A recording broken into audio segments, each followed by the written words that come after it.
ওই দুইজন আল্লাহর ওলি, এই যে হ্যাঁ উনি যে যাইতেছে আল্লাহর ওলি, কারণ ওনারা দোয়া করছে আল্লাহ কারেন্ট গেলে উঠতে যাইতাম, ওনাদের দোয়া কবুল হয়েছে।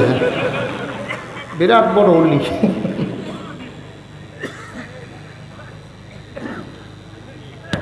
অনেক রাত হয়ে গেছে, এত উঠি করলে কথা শোনা যাবে, মাত্র তো শুরু। আল্লাহ যেন কবুল করে, সবাই কনা আমিন, জোরে কনা আমিন। তাইলে আমরা সিদ্ধান্তে পৌঁছে গেলাম, অন্তরে ভয় থাকবে কার? কথা কন কার? আল্লাহর ভয় অন্তরে যখন জায়গা হয় তখন মানুষটা মরতে দেরি, তারে কবরে শোয়াইতে দেরি।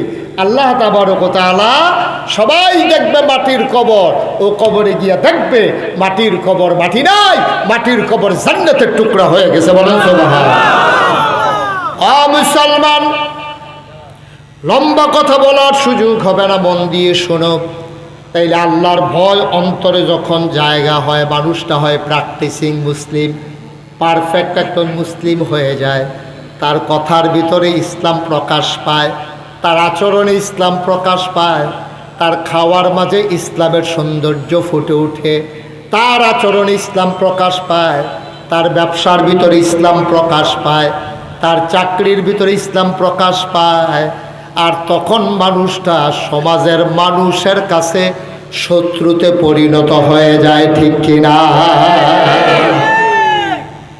১,৫০০ বছর আগে নবীর মতো ভালো মানুষ কে আসছে, আর কে আসবে বলেন? এই গোটা পৃথিবীতে ওই মানব সৃষ্টির পর থেকে আর কিয়ামত পর্যন্ত আমার নবীর মতো ভালো মানুষ আর আসছে? আর আসবে? সম্ভাবনা আছে? তিনি হলেন সৃষ্টির সেরা, তিনি হলেন সৃষ্টির সেরা, রাহমাতুল লিল আলামিন, ইমামুল মুরসালিন, খাতামান নবিয়্যিন। এই তিনটে উপাধি আর কারো নাই। এই নবীজি দ্বীনের দাওয়াত দেওয়ার আগ পর্যন্ত ভালো মানুষ ছিলেন।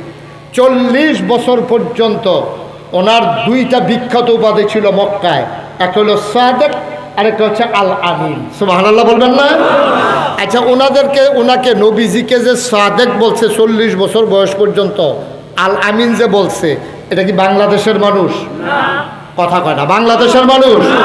পাকিস্তানের মানুষ? বাউফলের মানুষ? উনি বলছে আলামিন, আমি বলছি আলামিন। কে বলছে আলামিন? মক্কার মানুষেরা। তারা কি মুসলমান না কাফের? এই কাফেরেরা নবীজিরা আলামিন বলছে, কাফেরেরা নবীজিরে বলছে সাদেক, তুমি সত্যবাদী, তুমি বিশ্বস্ত, তোমার মতো মানুষ হয় না। নবীজির আব্বা এন্তেকাল করছে জন্মের আগে, মা এন্তেকাল করছে ৬ বছর বয়সে, ৯ বছর বয়সে দাদা এন্তেকাল করেছে। আবু তালেবের ঘরে, চাচার ঘরে তিনি বড় হয়েছে।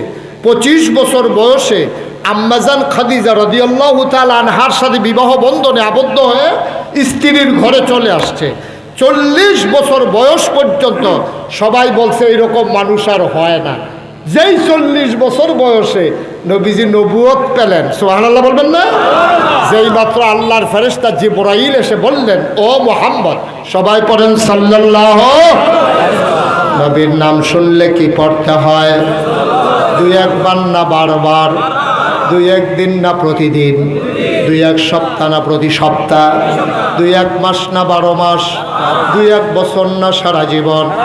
আমরা পড়ব সাল্লাল্লাহু আলাইহি ওয়াসাল্লাম। আল্লাহর নবী যখন তিনি নবুয়ত প্রাপ্ত হলেন, তিনি যখন আম্মাজান খাদিজার ঘরে এসে ঢুকলেন, আম্মাজান খাদিজা দেখলেন তিনি ভয়ে কম্পমান, শরীর তার থরথর করে কাঁপে, চোখ তার বড় বড়। আল্লাহর নবীকে ডেকে বললেন, কেউ কি আপনার কিছু বলেছে, ভয় দেখিয়েছে নাকি? আল্লাহর নবী বললেন, না, আমি যখন হেরা গুহায় ধ্যানমগ্ন, জিবরাইল এক ফেরেশতা এসে কয় আমি নাকি আল্লাহর নবী। খেয়াল করেন, ৪০ বছর নবীর বয়স, ১৫ বছর সংসার করেছেন আম্মাজান খাদিজার সাথে। নবীর যখন ২৫, তখন আম্মাজান খাদিজার ৪০। নবীর এখন ৪০, আম্মাজান খাদিজার এখন ৫৫। নবুয়ত পাওয়ার পরে আল্লাহ নবী যখন বললেন, জিবরাইল ফেরেশতা কয় আমি নাকি নবী, একটা সেকেন্ড দেরি করলেন না, এক মুহূর্ত ভাবনায় হারালেন না, সাথে সাথে আম্মাজান খাদিজা রায় দিয়ে দিলেন, আপনি অবশ্যই নবী। একটা মানুষ চিনতে 15 বছর লাগে না। নবীর ইনস অ্যান্ড আউট, ভিতর বাহির, প্রকাশ্য গোপন এমন কোনো জিনিস নাই যে আম্মাজান খাদিজা জানে না। যাই না, শুই না, বুইজা, চইলা, ফিরা, একসাথে থাইকা খাইয়া নবী যখন বলছে আমি নবী, আর আম্মাজান খাদিজা 1 নম্বরে রায় দিলেন আপনি অবশ্যই নবী। সুবহানাল্লাহ বলবেন না? নবী চমকে উঠলেন, তিনি থমকে দাঁড়ালেন, তিনি আশ্চর্যান্বিত হয়ে গেলেন। তিনি ডাক দিয়া কয় কেমনে বুঝলা আমি যে নবী? আবার আম্মাজান খাদিজা ডাক দিয়ে কয় আপনাকে চিনতে কি আমার এতদিন লাগে নাকি? যেদিন আপনাকে সিরিয়ায় ব্যবসার জন্য নিয়োগ দিয়েছিলাম, ওখান থেকে আসার পরেই আপনার গুণ কীর্তন আমি শুনেছি। 15 বছর আপনার সাথে সংসার করেছি। আপনার ভিতরে 4টা জিনিস পেয়েছি যেটা আমি দুনিয়ায় কারো কাছে পাই নাই। 1 নম্বর, আপনি কখনো ওয়াদা খেলাফ করেন না। 2 নম্বরে আপনি আমানতের খেয়ানত করেন না। 3 নম্বরে আত্মীয়তার সম্পর্ক ছিন্ন করেন না। 4 নম্বরে কেউ আসলে আপনি তারে খালি হাতে ফিরান না। আমরাও তো মানুষ, আমি তো পীর সাহেব। এই 4টা গুণ এখনো পর্যন্ত পরিপূর্ণ অর্জন করতে পারছি কিনা হিসাব মিলানোর বেলা। আমারটা আমি স্বীকার করলাম। বাংলাদেশে তো অনেক বড় বড় মানুষ আছে যারা আমরা আল্লাহর ওলি কই। আমরা মনে করি পীর সাহেব মানে আল্লাহর ওলি। বিষয়টা এত সোজা না। পীর সাহেব মানে আল্লাহর ওলি না। পীর সাহেব মারা গেছে, পীর সাহেবের গরফ ফুতে পীর সাহেব হইছে। তো এটা ভালো হইলেও পীর সাহেব, খারাপ হইলেও পীর সাহেব। তো পীর সাহেব মানে আল্লাহর ওলি, এটা কোনো গ্যারান্টি না। আল্লাহর ওলি যারা, তারা আল্লাহর মাকবুল বান্দা যারা, ইন্না আকরামাকুম ইনদাল্লাহি আতকাকুম। সে মেথর হইতে পারে, সে মুসি হইতে পারে, সে ডেলি লেবার হইতে পারে। যার কলিজায় আল্লাহর ভয় বেশি, আল্লাহর কাছে তার মর্যাদা বেশি। ঠিক কিনা বলো? এখন আল্লাহর রাসূল সাল্লাল্লাহু আলাইহি সাল্লামের ব্যাপারে আম্মাজান খাদিজা রায় দিয়ে দিল আপনি অবশ্যই নবী। নবীজি বলছেন তুমি কেমনে বুঝলা আমি যে নবী? তুমি বুঝলা কেমনে আমি যে নবী? এটা তুমি কেমনে বুঝলা? 4টা জিনিস যে দেখছি। আপনি আমানতের খেয়ানত করেন না, আপনি ওয়াদা খেলাফ করেন না, আপনি কখনো কি করে আপনি আমানতের খেয়ানত করেন না, ওয়াদা খেলাফ করেন না, আত্মীয়তার সম্পর্ক ছিন্ন করেন না। অভাবী মানুষ এসে হাত পাতলে আপনি কাউকে ফিরাই দেন না। তা আপনি নবী হবেন না তো নবী হবে কে? আমি তো 25 বছর আগেই টের পাইছি আপনি কিছু, 15 বছর আগে আমি টের পাইছি আপনি কিছু একটা হবেন। এই জন্যই তো আমি 2টা স্ত্রী আগে 2 জন স্বামী গ্রহণ করার পরেও আমি আশায় আছি আপনার যদি আমি না পাই, আপনি যদি অন্য জায়গায় থাকেন, এর ভিতরে যদি ঘোষণাটা না আসে, তাহলে তো আমি আপনার অনুসারী হইতে পারবো না। এই জন্য আগে 2 জন স্বামী থাকার পরেও আমি আপনাকে স্বামী হিসাবে গ্রহণ করে নিয়েছি, এই জন্য যেন প্রথম খবরটা আমি পাই। সুবহানাল্লাহ বলবেন? এই জন্য আমি অপেক্ষায় ছিলাম। আজকে সেই অপেক্ষার পালা আমার শেষ। আপনি যদি নবী হন, আমি 1 নম্বর আপনার অনুসারী। সুবহানাল্লাহ বলবেন না? আচ্ছা, একবারে সহজ করে বলি। হ্যাঁ, আমরা এখানে যারা আছি, আমি থেকে শুরু করে আপনারা সবাই, আমাদেরও তো স্ত্রী আছে। আজকে মাহফিল শেষে আপনি বাড়িতে গিয়া বলবেন অলি অলি, আপনি বলবেন আর কি, আপনার স্ত্রীকে শোনাইয়া বলবেন ওই কুমিল্লার পীর সাহেব হুজুর এসে বলে গেছে আমি নাকি অলি। আপনার স্ত্রী জীবনেও স্বীকার করবে না। ঠিক কিনা? আপনার স্ত্রী কি করবো জানেন? আপনার স্ত্রী হাসি দিয়া কইব যে গরম বেশি পড়ছে, বারান্দাত গিয়ে হত্যা থাকে, মাথায় বোধহয় কাম করে না। অলি বিড়ির গন্ধ লগে দিয়ে আরন যায় না অলি। অলি জায়গায় শেষ। আপনার স্ত্রী আপনাকে অলি মানে না তো, আপনার সন্তান আপনাকে অলি মানে না। অথচ 15 বছর সংসার করার পরে নবী শুধু বলছে আমি নবী, আর আম্মাজান খাদিজা সবচেয়ে আগে রায় দিয়েছে অবশ্যই আপনি নবী। সুবহানাল্লাহ বলবেন না? তার ইনস অ্যান্ড আউট কোনো কিছু গোপন নাই। এই মানুষটা ইসলাম মানার কারণে মক্কায় থাকতে পারেন নাই। এই মানুষটা, যেই মানুষটাকে মানুষ আল আমিন বলছে, যে মানুষটার সুরত এবং সিরত, তার গুণাবলী, তার চরিত্র, তার সৌন্দর্য কোনো দিক দিয়ে তাকে ফেলে দেওয়ার মতো না। এই মানুষটারও মক্কার তারা ইসলাম মানার কারণে, ইসলামের প্রচার করার কারণে, ইসলামের নবী হওয়ার কারণে তার জন্ম মক্কায়, তার শৈশব মক্কায়, তার কৈশোর মক্কায়, তার তারুণ্য মক্কায়, তার যৌবন মক্কায়, বিয়ে করেছেন মক্কায়, শ্বশুর বাড়ি মক্কায়, নিজের বাড়ি মক্কায়, মেয়ে বিয়ে দিয়েছেন মক্কায়, সমাজ করেছেন মক্কায়, ব্যবসা বাণিজ্য করেছেন মক্কায়, থাকতে পারলেন না মক্কায়, চলে যাওয়া লাগলো মদিনায়। অপরাধ একটাই, ওয়ামা নাকামু মিনহুম ইল্লা আইয়ুমিনু বিল্লাহিল আজিজিল হামিদ। একটাই অপরাধ, উনি এক আল্লাহর উপর ঈমান এনেছে। ঠিক কিনা বলো? কোনো অপরাধ ছিল না, কারো জমিন দখল দেয় নাই, দোকান বাকি খাইয়া ঘুরায় নাই, কাউকে কোনোদিন একটা থাপ্পড় মেরেছে কোনো প্রমাণ নাই, কারো জমিন দখল দিয়েছে প্রমাণ নাই, ভোটের বাক্স নিয়ে দৌড় দিছে প্রমাণ নাই, কোনো সম্পদ লুণ্ঠন করে নাই, সরকারি সম্পদ হরণ করে নাই, নিজের সম্পদ সরকারি সম্পদকে নিজের সম্পদ বানাইয়া কোটি কোটি টাকার মালিক হয়েছে কোনো প্রমাণ নাই। তারপরও মক্কায় থাকতে পারেন নাই। তুমি আমি কোত্থেকে লাটসা বুঝাইছি, আল্লাহর ওলি হয়ে গেছি, অথচ সব মানুষ আমাদের কাছে কাছে ঘুরে, বুঝা গেল কুসকুস কালা হায়। ঠিক কিনা কর? তুমি আমি এত ভালো মানুষ, নবীজির মতো মানুষ জন্মভূমি মক্কায় থাকতে পারেন না, আর তুমি আমি গ্রাম ছেড়ে অন্য গ্রামে যাওয়া লাগে নাই, এই উপজেলা ছেড়ে আরেক উপজেলায় যাওয়া লাগে নাই, এই দেশ ছেড়ে আরেক দেশে যাওয়া লাগে নাই। কারণটা কি? কারণ হচ্ছে আমরা আপোষ করে ফেলেছি, আর নবীজি আপোষ করেন নাই। ঠিক কিনা করেন? আমরা আপোষ করে ফেলেছি। আমরা ধর্মকে, সামাজিক জীবনকে একবার খলত মলত করে ফেলেছি। কিসের ইসলাম মিয়া? কিসের ইসলাম? সুবিধা মতো হইলে ইসলাম মানি, আর গানের উপরে জোয়াল আসলে আর ইসলাম মানি না। কিসের ইসলাম? এই ইসলাম দিয়ে আপনি কি করবেন? কি করবেন এই ইসলাম দিয়া? কিয়ামতের ময়দান আপনাকে এমনি এমনি ছেড়ে দেওয়া হবে? আপনি এই আশায় বৈশা রয়েছেন? অসম্ভব কথা। দেখেন ইসলাম কারে কয়। আল্লাহর নবী রাতের বেলা ঘুমিয়ে আছেন ঘরের মাঝে, জিবরাইল আলাইহিস সালাম এসে ডাক দিলেন, আসসালাতু ওয়াসসালামু আলাইকা ইয়া রাসূলুল্লাহ, আসসালাতু ওয়াসসালামু আলাইকা ইয়া হাবিবাল্লাহ, আসসালাতু ওয়াসসালামু আলাইকা ইয়া শাফিয়াল মুজনুবিন, আসসালাতু ওয়াসসালামু আলাইকা ইয়া রাহমাতাল লিল আলামিন। আল্লাহ নবী লাফ দিয়ে উঠলেন, জিবরাইল এত রাতে কেন ডাক?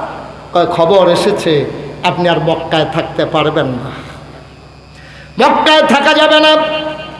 দারুন নাদওয়া, তৎকালীন সংসদের ভিতরে সিদ্ধান্ত হয়ে গেছে আপনাকে মেরে ফেলা হবে।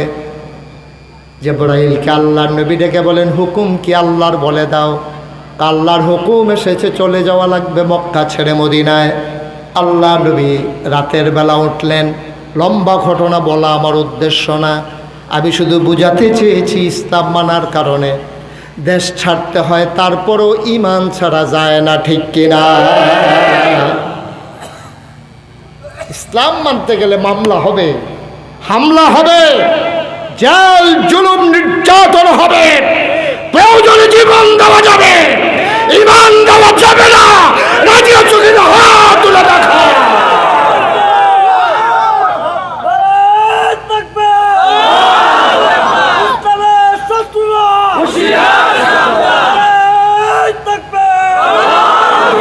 এটাই ইসলাম, এটাই ইসলাম।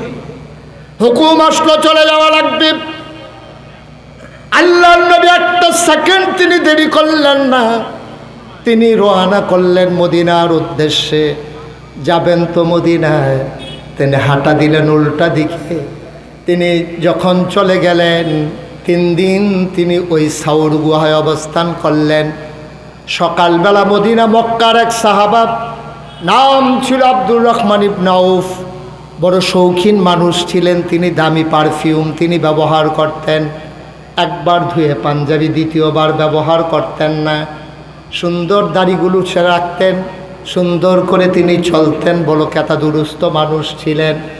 আব্দুর রহমান ইবনে আউফ সকালবেলা নবীকে একবার না দেখলে তিনি কিচ্ছু করতে পারতেন না।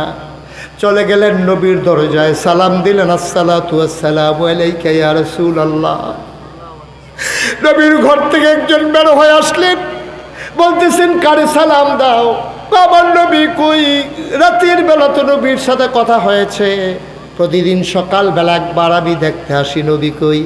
কই নবী তো নাই। কয় গেছে কই? কয় বলতে পারবো না। আব্দুর রহমান বুঝে ফেললেন নবী মক্কায় নাই, নিশ্চয়ই নবী মদিনার দিকে রওনা দিয়ে ফেলেছে। আব্দুর রহমান ইবনে আউফ তিনি ঘরের ভিতরে ঢুকলেন, সামান্য কিছু টাকা পয়সা নিলেন, নিজের প্রয়োজনীয় কাপড় চোপড় নিয়ে পোটলায় ভরে যখন রওনা করেছেন চলে যাবেন মদিনায়। আর মক্কার কাফেরারা তখন সীমান্ত চৌকি বসিয়েছে, বর্ডার গার্ডের মতো জায়গায় জায়গায় যুবকদেরকে বসিয়ে দেওয়া হয়েছে। মক্কার একটা মানুষকেও যেতে দেওয়া হবে না মদিনায়। সীমান্ত চৌকিতে যুবকদের হাতে ধরা পড়ে গেলেন আব্দুর রহমান। আব্দুর রহমানকে জিজ্ঞেস করলো, কই যান? বলে যে আমি মদিনায় চলে যাব, যে এই মক্কায় নবী নাই, এই মক্কায় আমি আর থাকতে পারবো না। এবার আব্দুর রহমানকে ধরে ধরে দারুন নাদোয়ায় নিয়ে যাওয়া হলো। কাফেরারা জিজ্ঞেস করে, আবু জাহাল, আবুল আহাব, উতবা, সাইবা, মুগীরা সবাই মিলে জানতে চায় আব্দুর রহমান কই যান? আমি মদিনায় চলে যাব। কয় মদিনায় কেন যাবেন? কয় যে এই মক্কায় নবী নাই, এই মক্কায় আমি বাঁচব না। আমাকে বাধা দিও না, আমাকে যেতে দাও, আমি বাঁচব না, আমি মরে যাব। এক নজর নবীরে না দেখলে আমি বাঁচব না, আমারে যেতে দাও। কয় টুপিটা কোন জায়গার টাকা দিয়ে কেনা? কয় টুপিটা তো মক্কার টাকায় কিনা। কয় খুলে দাও, পাঞ্জাবিটাও খুলে দাও, যে টাকাগুলো জমানো আছে সেই টাকাগুলোও দিয়ে দাও। আব্দুর রহমান বুঝে ফেলেছেন তার লুঙ্গিটাও খুলে ফেলা হবে।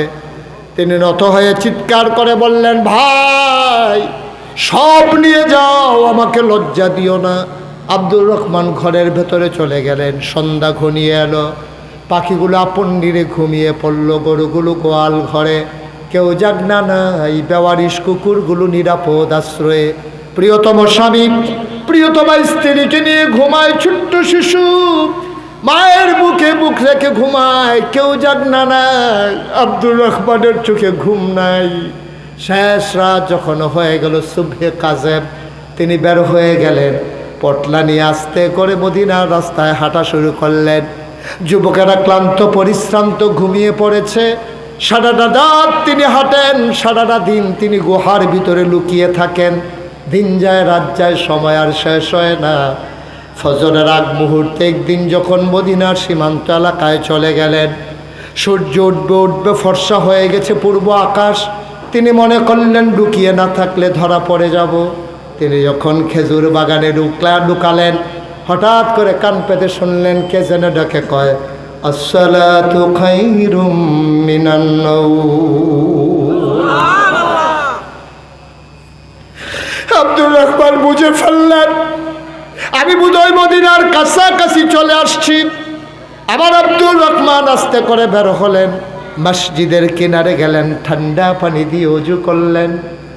অজু করে তিনি পেছনের কাতারে দাঁড়িয়ে নামাজে দাঁড়িয়ে গেলেন। নবী ঢুকলেন, আল্লাহর নবী ইমামতের জায়গায় দাঁড়িয়ে গেলেন। নামাজ হয়ে গেল, আল্লাহর নবী ঘুরে বসলেন সাহাবাদের দিকে। কারো কোনো খবর আছে নাকি? কারো কোনো কষ্ট আছে নাকি? দুঃসংবাদ আছে নাকি? জানাও আমাকে। সবাই বলে আমরা ভালো আছি। আল্লাহর নবীর নজর পড়ে গেল আব্দুর রহমান ইবনে আউফের দিকে। আল্লাহর নবী কয়, ওই কোনায় যে বসে আছে ওই লোকটাকে? মক্কায় আমার এমন একটা লোক ছিল, নাম ছিল আব্দুর রহমান। দেখতে তো আব্দুর রহমানের মতো, কে রে ওখানে বসে আছে, দাঁড়াও দেখি। আব্দুর রহমান আস্তে করে দাঁড়ালেন, মাথা নিচু করে দাঁড়িয়ে থাকলেন। চোখ বেয়ে বেয়ে টপ টপ করে পানি পড়তেছে আব্দুর রহমানের। ডাক দেয়া কয়, দেখতে আবার আব্দুর রহমানের মতো, কে তুমি? আব্দুর রহমান তাকে কয়, ইয়া রাসূলুল্লাহ, ইয়া হাবিবাল্লাহ, আপনার আব্দুর রহমানের মতো না, আমি আপনার আব্দুর রহমান। তোমার তো সুন্দর ভরাট একটা চেহারা ছিল, কই তোমার সেই চেহারা? তোমার পেট পিঠ একসাথে লাগে আছে, তুমি কাতা দুরুস্ত একটা মানুষ ছিল, একটা পাঞ্জাবি একবারের বেশি দুইবার গাও দাও নাই, তোমার কেমন অবস্থা হয়েছে আব্দুর রহমান? আব্দুর রহমান কান্দার কয়, নবী গো, আজকে কতদিন হয়ে গোসল করতে পারি না, কতদিন আমি খাইতে পারি না। ও নবী, আমার পাঞ্জাবিটা ওরা খুলে রেখে দিছে গো নবী।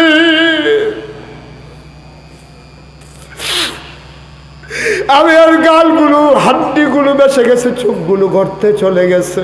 ইয়া রাসূলুল্লাহ, ইয়া হাবিবাল্লাহ, খাওয়া নাই, ঘুম নাই, আরাম নাই, বিশ্রাম নাই, গোসল নাই, কেমনে আমি ভালো থাকবো? আল্লাহ নবী দেখলেন পেট পিঠ তার লেগে আছে, চোখগুলো তার গর্তে চলে গেছে, হাড্ডি বের হয়ে গেছে।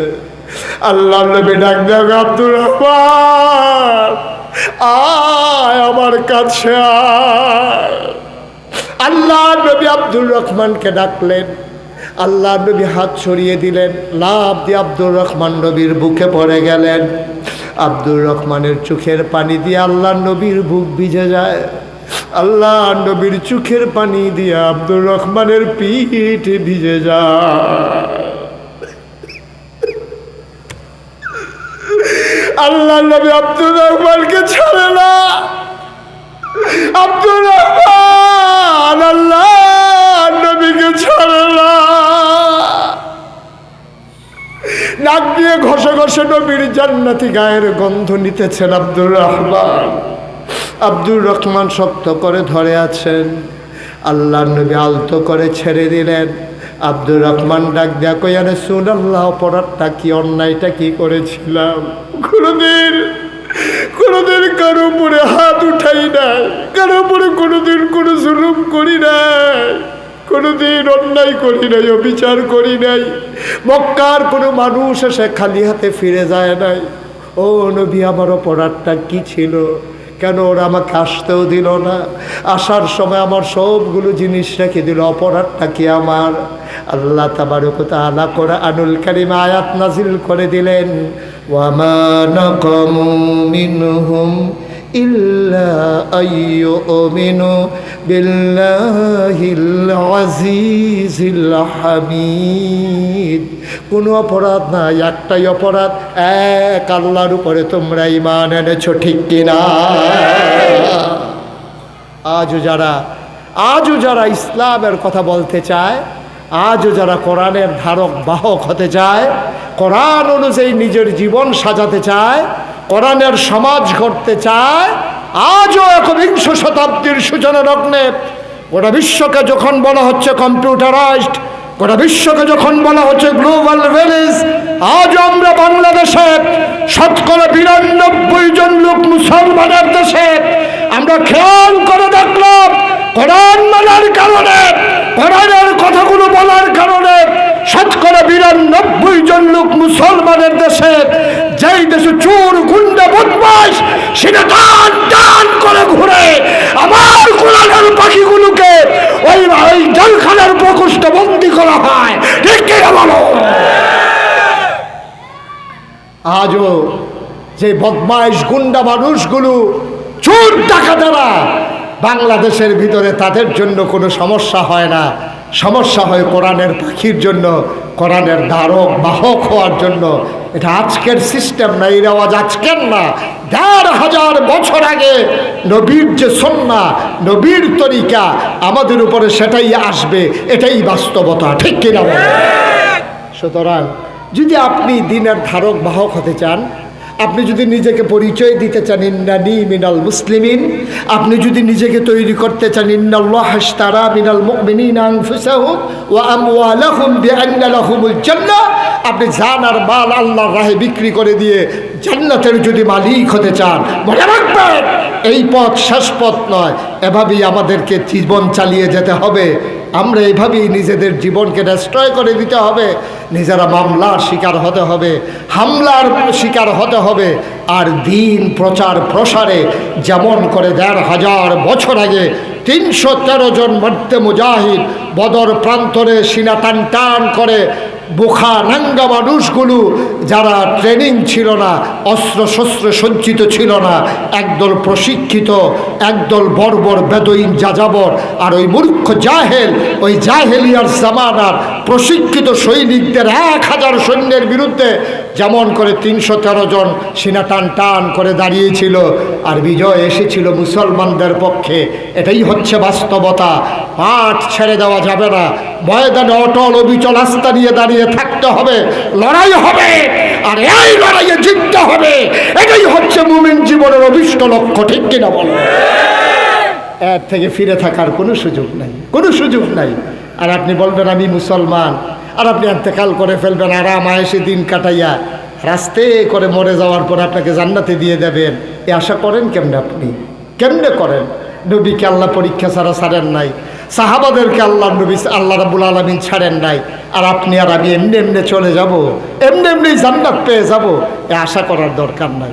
এই জন্য আমি প্রায় বলেছিলাম, বক্কার মায়েরা সন্তান যখন জন্ম দিত, আহা কষ্ট হচ্ছে আপনাদের? নবীজির ফুফু নবীর ফুফাতো ভাইকে ধরে পিটাইতেছে, ছোট্ট ছেলে, রোদের ভিতরে দাঁড় করাই রাখছে। নবীজি দেখে খুব মায়া লাগছে, আরে ফুফু আপনি ছোট্ট ছেলেটাকে এমন করে রোদে পড়াইতেছেন, সে আসতে চাইলে তারে পিটাইতেছেন, আপনি কি মা না? আপনার মনে কোনো মায়া নাই? নবীজি বললেন, নবীর ফুফু বললেন, বাবা আমি কে তৈরি করতেছি ওই কাফেরের বিরুদ্ধে যুদ্ধ করার জন্যে। সুবহানাল্লাহ বলবেন না? আমি আমার সন্তানকে জন্ম দিয়েছি ননির পুতুল বানানোর জন্য না, আমি সন্তানকে জন্ম দিয়েছি তাকে সুন্দর করে আরাম করে দিন কাটাবে এই জন্য না। এই জন্য আমি তাকে ট্রেনিং দিচ্ছি, রোদে পোড়াচ্ছি, তাকে কষ্ট দিচ্ছি, নির্ঘুম রাত কাটাইতে শিখাইতেছি।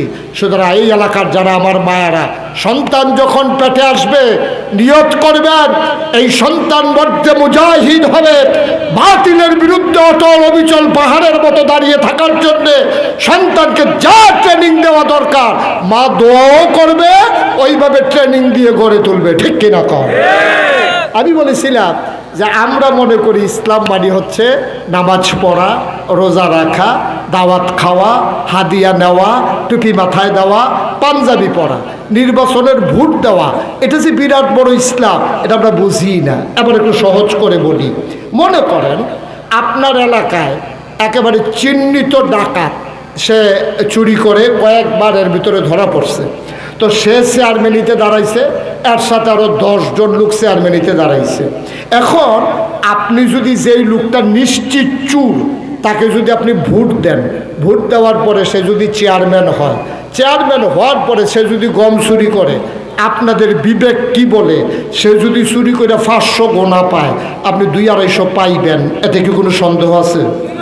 কারণ আপনি ভোট না দিলে তো সে চেয়ারম্যান হইতো না, আর সে চেয়ারম্যান না হইলে রাস্তার গম চুরি করতো না। এখন আপনি মনে করছেন এখন দিয়ে দিচ্ছেন, সে চেয়ারম্যান হয়ে গেছে। এখন সে যদি 500 গোনা পায়, সমান সমান আপনিও 500 গোনা পাবেন, কারণ মাছ ধরুন্নার যেই ভাগ, ডুলারা হুন্নারও সেই ভাগ। হয়তো গম চুরির যেই ভাগ, আপনি যে তারে ভোট দিয়ে জায়গা মতো পাঠাইছেন, এই জন্য আপনারও সেই ভাগ। অপেক্ষায় থাকেন, এটা নিয়ে মামলা টামলা করা লাগবে না, গোনা আপনার আমল নামায় এমনিই চলে আসবে। কোনো টেনশনের দরকার নেই, কোনো টেনশনের দরকার নেই। আমাদের দেশে এটাকে গোনাই মনে করে না। না, আপনার দায়িত্ব হলো 5 জন লোক যদি দাঁড়ায়, আপনি খেয়াল করবেন এই 5 জনের ভিতরে কে সৎ, কে মানুষের টাকা মারে না, কে আল্লাহকে ফাঁকি দেয় না, কে জুলুম করে না, নামাজ ছাড়ে না, রোজা ভাঙ্গে না, কোন মানুষটা ভিতরে আল্লাহর ভয় বেশি, আপনি যাচাই বাছাই করে আপনি মুসলমান হিসাবে আপনার দায়িত্ব হলো ওই জায়গায় আপনি ভোটটা দেওয়া। আপনি কিচ্ছু করতে পারেন নাই, এমনও হতে পারে ওই ভোটটার কারণে আপনি কিয়ামতের ময়দানে নাজাতের উসিলা হয়ে যাবে। সুবহানাল্লাহ বলবেন? সে যদি ভালো মানুষ হয় আর ভালো কাজ করে আর আপনি তারে পাঠাই দিলেন, তাইলে সেই সওয়াব আপনিও পাবেন। আর সে যদি খারাপ মানুষ হয়, খারাপ কাজ করে, সেই গুণাও আপনি পেয়ে যাবেন। এখন আপনি কি গোনা নিবেন না সওয়াব নিবেন? বাড়ি না, হয়তো তাড়াতাড়ি করার দরকার কি, বাড়িতে গিয়ে পরামর্শ করেন, আপনার ওয়াইফের সাথে আলাপ করেন, কিছু গোনা ভালো হয় না সওয়াব ভালো হয়। উনি যদি করেন আমরা গোনা লইয়েই চলবো, গোনা ছাড়া ভালো লাগে না, তো গোনা নিবেন। ঘরের ভিতরে ঝগড়া লাগানোর দরকার কি? আপনার ওয়াইফকে নিয়ে, আপনার পরিবারের সদস্যদের ছেলে মেয়েদেরকে নিয়ে বসেন মিটিংয়ে বৈশা চিন্তা করেন আপনার কি সওয়াবের দরকার না গোনার দরকার। যদি গোনার দরকার হয় গোনার লাইন আছে, সওয়াবের দরকার হলে সওয়াবের লাইন আছে। দয়া করে বার আপনি এই সুযোগ দেবেন না। আসুন এই নতুন 5ই আগস্টের পরে, নতুন করে বাংলাদেশ আবার পট পরিবর্তনের পরে, নতুন স্বাধীনতার পরে স্বাধীনতার আস্বাদ নেওয়ার জন্যে আমরা সবাই মিলে সুন্দরভাবে ওইভাবে আবার এগিয়ে যাই, নিজেদেরকে ওইভাবে প্রস্তুত করি।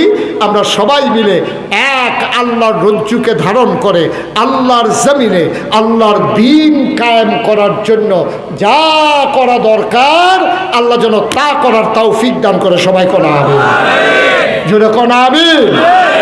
দরকার আছে নাকি নাই? আপনি শুধু নামাজের ভিতরে ইসলাম খুঁজেন না, শুধু রোজার ভিতরে ইসলাম খুঁজেন না, দয়া করে আল্লাহর হস্তে চিন্তা করে কাজ করেন। ভাই নবীও ইচ্ছা করলে বৈশা বৈশা এইভাবে দাওয়াত খাইতে পারতেন। 40 বছরের আগ পর্যন্ত নবীরে মক্কার মানুষের আরবের খুরমা খাজুর খাওয়াইছে, জমজমের পানি খাওয়াইছে, কিশমিশ খাওয়াইছে, তারপরে বেদানা খাওয়াইছে।